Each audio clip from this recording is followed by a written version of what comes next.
Welcome to Long Live Alternative Parties podcast. Today, friends, we have another exciting guest on this podcast, like we tend to. It's from a party we invited 4 years ago, I checked. It's the Conservative Party of New York. We are having today an individual named Gonzalo Duran, and he's going to speak to us about the exciting things he's doing in the party and what the party is doing. So welcome to the podcast, Gonzalo. Hello, Andrew. Thank you for having me. I appreciate it very much. We're glad to have you. We had the Ondagana chapter, if I pronounced it right, in 2021, so we're excited to have you here today. So if you could please start by kindly giving us an introduction to yourself, a brief biographical sketch. Yeah, so my name is Gonzalo Duran, and I was born and raised in the Bronx. I am currently the vice chairman for the Bronx Conservative Party, the district leader for the 79th Assembly District in the Bronx. And Okay. I'm part of the New York State Conservative Party. Okay, great. When I interviewed Bernard with your party 4 years ago, I asked him, the Conservative Party is a name you hear about parties in other countries like Canada and the UK, and he informed me that there's no affiliation with those parties. Did I remember correct? Yes, that's correct. So the New York State Conservative Party, I believe, is the only official ballot access conservative party in the United States. Okay, great. So also, if you could tell our audience first of all, what you mean by conservative, because people use that term in many different ways. So please, how your party perceives conservative. Well, I can tell you more so what the Bronx Conservative Party looks at. We look towards individuals that have a religious background or a religious a foundation, individuals that are pro-American, pro-business, pro-cops, gearing towards more, let's say, a lot of the factors of the religious backgrounds, pro-life, etc. But, in our organization in the Bronx, we have, we go through that as a foundation for individuals that want to participate within our electoral process, but we have, we view people as individuals, so not everybody is on the same spectrum in those aspects in those, let's say, legislative bodies. Okay, so you vet people based on character traits rather than ideology. Yes, I mean, when you go into more, let's say, because New York, I mean, this is the way I'm looking at it. For New York, it's a blue state, and in the Bronx, specifically the South Bronx, it's more, let's say, urban / different backgrounds, etc. Like you can go to a conservative in like Ohio where they've had only maybe one, or there hasn't been much change in the generation over there, where over here it's pretty diverse. So the way I look at it and the way I've worked towards it, and we'll go into this a little later, how we have grown because we've been, I don't want to say open-minded, but more so, because of a lack of a better word, we've been more open-minded. Okay, sounds good. So what got you involved in the party in the first place? What life path led you there? So I had been a registered Democrat since I was 18 after I joined the military and I needed a driver's license. Somebody handed me the voter registration card, and in that time frame, my mindset was, Democrats were for the poor and Republicans were for the rich. And Okay. as I finished my tenure in the military, I came back home in 2011, and I can see the differences in when I changed, especially being in like places like Hawaii, California, North Carolina, South Carolina, those, looking at the broad spectrum of the world and then coming back home to see how it's been changing. And for me, I started getting involved with politics because I didn't like the way things were going, and I didn't like what I was seeing So I dip my toes in periodically trying to get on the ballot for the Democratic Party. But there was a lot of reasons why they didn't take to me. One, because I consider myself more as a moderate Okay. individual. And in New York City, specifically in this time frame, you can see how more progressive they were going throughout the 90s and early 2010s. And then now they've gone to more of a, I say it straightforward, more socialistic approach. And in 2023, I got tired of dealing with the Democratic Party, and I sought out the other parties. I checked the major parties and more of the independent lines as well.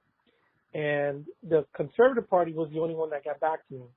And the other ones, let's say the more independent lines, their rules and restrictions were so demanding. Like the Medical Freedom Alliance Party, they didn't want people to get vaccinated, which I understood. That was the foundation of what they were going for. But they also were against people getting the vaccine, the COVID vaccine, if they wanted to. So I saw it as them being, a little too difficult to partner with. And the Conservative Party, like I said, they got back to me and they were willing to work with me, and that's what appealed to me. And as I've grown, I can see how after everything I just said, I can see how a lot of people are like, well, how is somebody like you in a leadership position of a conservative organization or a conservative party? And what I tell people is, let's say my social ideology may be moderate or maybe close to leaning to the left, but my fiscal responsibility is hard to the right. And that's where I get the appeal from, different sides. Okay, great.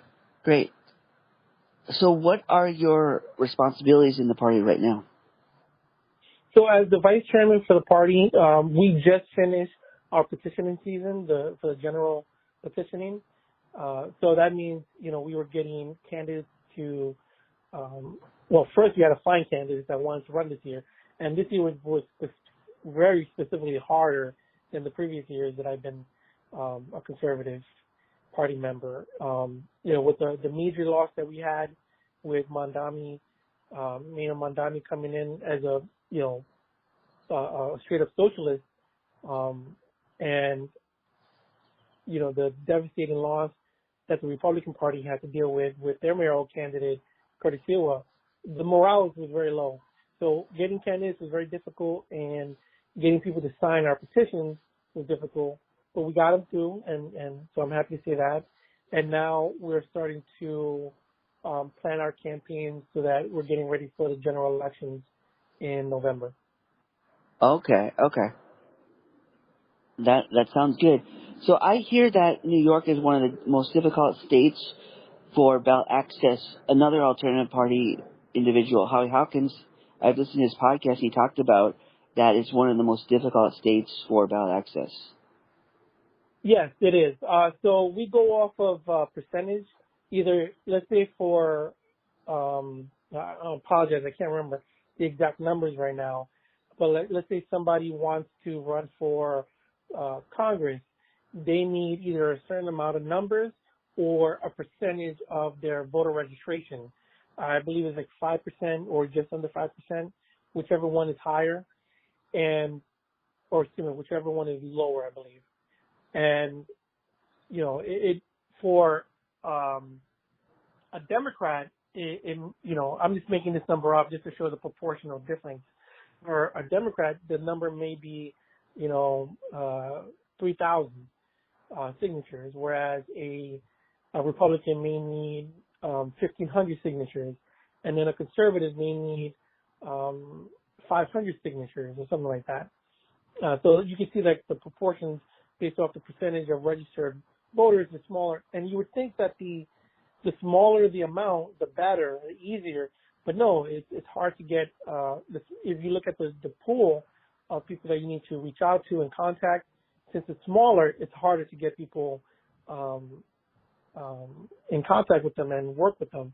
Like in the South Bronx, since the proportion of conservatives is so small, there may be 5 or 6 blocks separate from one registered conservative, or in a ED district, there may not be any registered conservatives. So that makes it hard as well when you're trying to run for an AD in an assembly district, which the ED is smaller, it's like more a couple blocks, and then the AD is a mile or two. So you have that issue, and then you have challenging, which makes it difficult. You know, a lot of individuals that try to run get challenged, and since our voter turnout is so small, on top of that, people are, just to give you an idea, in 2023, I ran for city council for the 17th city council district. There's about 180,000 individuals in that district, give or take, and then there's 80,000 registered voters. 60,000 are it's 80,000 that are registered and roughly 60,000 that are Democrats. And they won by about 3,500 votes. So about less than 5% of the registered voters can easily win a Democratic race here. Okay. So there's a lot of battles that we have to deal with. Oh, sure. So what is, given those obstacles, what is your strategy for reaching the voters and getting your name of the party out? Yeah, so in that aspect, one is what we're doing right now, talking to independent media to try to get our voices, our names, and the work that we're trying to do out there. Because the mainstream media doesn't cover us. And even if they do, it's a very small percentage that get it. I'm very lucky that I have been able to get a lot of mainstream media. I've gotten interviews from Italy, South America, China, and then mainstream media in New York, but more for my activism outside of politics. So, I've been interviewed by Fox News, ABC, CBS, News 12 frequently. I'm in the newspaper in our major media in the Bronx, very frequent, because of my advocacy work outside of politics. But they also intertwine on occasion, which gives me the ability to talk politics at the same time. Another thing for me specifically to get my name and face out there has been to do my advocacy work in policymaking. So for New York City, I was able to help pass Local Law 119 in 2017. Recently, I pushed for another national bill that I'm working on called the Corporal Igor Zubrik Veterans Bill, which, once again, towards my advocacy puts me at a different pace, whereas politically I can't get the same attention. But politically, what I've been doing is, besides speaking to the independent media, is engagement with the community. So people to know that we exist, and holding, press conferences, having rallies, having events, having meet and greets, and then pushing also the candidates. Like when I came in 2023 to the Conservative Party, I think there was only 3 or 4 candidates that were running, and the other 3 were Republicans, and they were rejected candidates that couldn't make the Republican ballot. So it wasn't the cream of the crop. And I don't mean that in a negative way, but during that time period it was.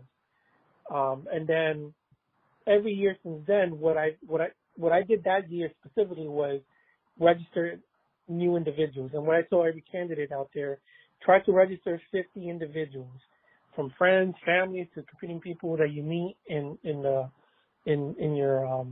daily lives. And in my first year, I registered over 100 individuals to the Conservative Party. And every year since then, I've registered 100 or more individuals to the Conservative Party. Now, my first year, I registered individuals in different assembly districts across the Bronx. So now I increased the infrastructure for the Conservative Party. We were like maybe at maybe 20 or 30%. Now we're at the 80s, high 80s percentage of the structural that you need. We filled all our assembly districts, our state assembly districts. We've registered, or we've put at least more than 10 candidates run in elective legislative positions every year since I've joined. And I myself have pushed myself in getting cooperation with the other organization. And then there's a separate thing that I've done, whereas I started a independent line. New York has an independent petitioning period, which starts on April 14th and goes on for about 8 weeks or so. So that gives a tertiary ability for people to get on the ballot and broaden their appeal without being construed by party ideologies. So all those together accumulated to us as a party to grow. So all those factors converge to make the party get stronger.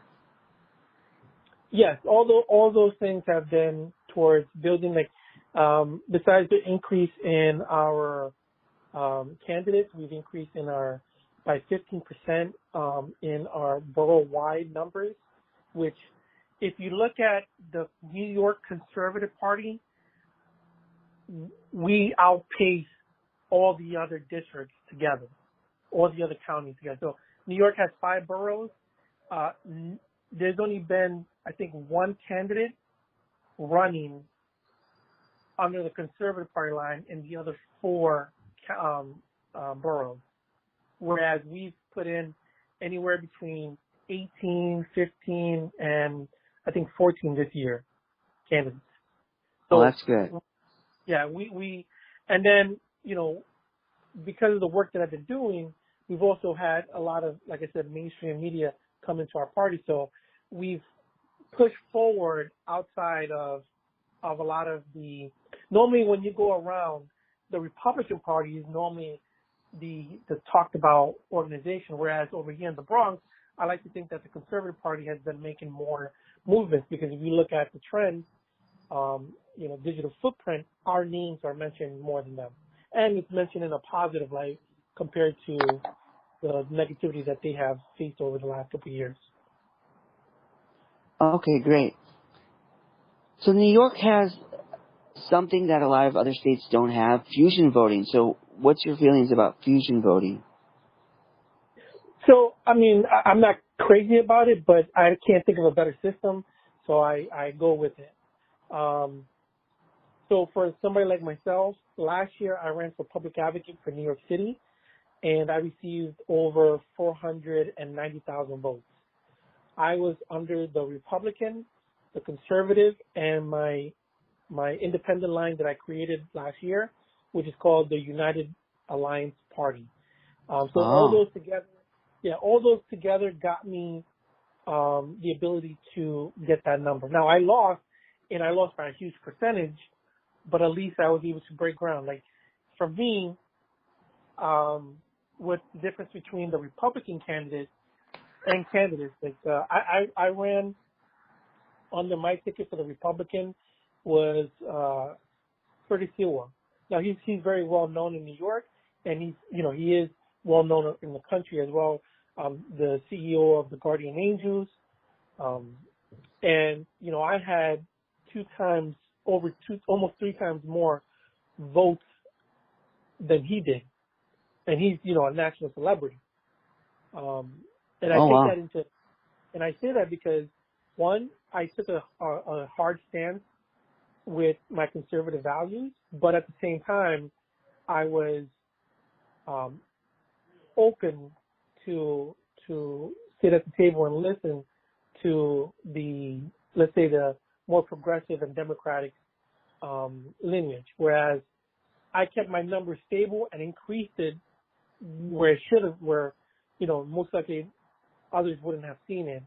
And it's not something that normally would happen, but it happened. And I believe it shows what could happen under the fusion voting. It's not, once again, it's not I'm not crazy about it, but since I can't think of a better plan, and I used it in favor to where I think conservatives could use it to benefit them long term. Okay. Okay, sounds good. Sounds like you're doing the best you can with what you have there. So Yeah. it's already April, and the elections are coming up in a few months. So about 7 months, the elections are coming up. Are you going to change your strategy as you approach the election, or is your strategy one that is consistent throughout the election? So my goal this year specifically is I'm going to take some things that I've done each year in my campaigns. So this year I plan to do an event once every month. Normally the norm over here is that you wait until like September to do your big push, but I've always done a monthly event. Fundraising is always a challenge, but I used to try to do 1 or 2 per campaign. And this particular year, every year that I've run, I've made it very clear that I'm against socialism. And last year I held multiple rallies against socialism. This year, my goal was to directly say I'm against socialism, and anybody that wants to participate or work with me to join me in my efforts. So I was able to get multiple candidates on the ballot, help them out. I've done multiple endorsements for other candidates as well, and I'm hoping that the push against socialism comes in to help bring some kind of movement so that we can try to battle it. I mean, we aim to win, but statistically speaking, everything's against us. The media, the communities, organizations that are funded by the Democratic Party. Like New York City is like 99% run by Democrats. And the Bronx has no Republican conservative representation. Last year or 2 years ago was the first time we had a Republican candidate in over 40 years for the city council, or in the Bronx in general, over 40 years. So it's all uphill. Oh, sure, yeah. 40 years, that's incredible. That's a long time. Wow. So it sounds like you've learned from your past campaigns and you're using your insights in your current campaigns. Yes. I try to see where we can grow every year, and I strategize for this particular year for candidates to get more television time, to get on the newspapers and share their platforms, to get more events and policies out there. So in every year where the things that were able to work with us, I'm utilizing it this year as well. And it's very important this year because for New York City, we're going to go into 2 years where we're not going to have races, any electoral races. Next year is the DA race, which, is only one individual that's running. And then we have a blank year as well. So if we don't make a huge movement this year, then we're going to be, how do you keep a party running? How do you keep people motivated if you don't have people, candidates running, period. All right. So since you're a leader of your party and you've had leadership positions in the past, what is your leadership philosophy for dealing with people that you interact with in your party? So, I like to tell everybody, and my motto is progress remains stagnant without the force of action. So first, if you're not ready to do hard work, then this is not the field for where you want to be. Second, I walk around with voter registrations and I tell everybody register 50 people. You need 50 people. If you want to be a politician, if you want to get into politics, you need 50 registered individuals. And these is where you're going to get your donations from, your volunteers, your emotional support, etc. And the other thing is, one of the biggest things that I tell these individuals that, my goal is to get people on the ballot and, not to promise them wins. But just because you don't win doesn't mean you can't make progress. Sure.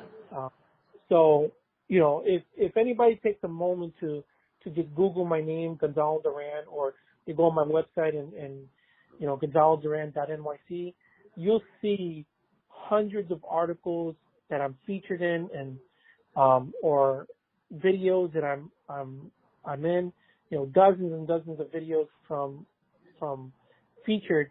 And the reason why that's important is so that people can see that a conservative, even in the bluest, most democratic stronghold in the country, can make progress. It's just the way you do it when you go about. Because the way I interact as a party leader, I also do the same for the constituents. Working with them, bettering them, and trying to find ways to work together. And outside of that, it's not about just conservatism. It's also about community involvement. Not everybody in this community thinks or, operates the same way that I do or the party does, but we have to find common ground. And that's always been, I think you need the leadership in the party and you need the leadership out in the community to make it all whole. Okay, that sounds good. So how can our audience support you and your party? Well, one is it's always important. For me, this interview, so that people can hear what I'm saying and what I'm doing and see what I'm doing, that's the number one thing that I can ask for. For others that are out there, you guys can follow me on my social media. You can share the work that I'm doing. If there's anybody else that has the ability for media, I'm always happy to speak. If there's a topic or a situation that's going on that anybody wants to bring up, we're more than happy to either participate or help where we can. And those little things build up the relationships that are needed for the long-term goal. All right, great. So do you have the same handle across social media, or are they different?